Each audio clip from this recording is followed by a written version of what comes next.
What's up, guys? It's Cody with C&W.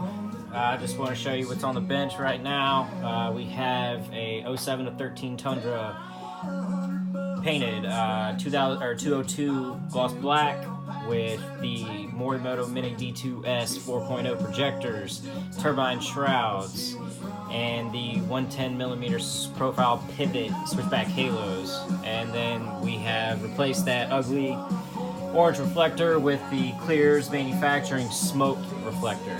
I'm just going to give you guys a quick demonstration on the switchback halos. So we got the white for your daytime running lights, and your blinker.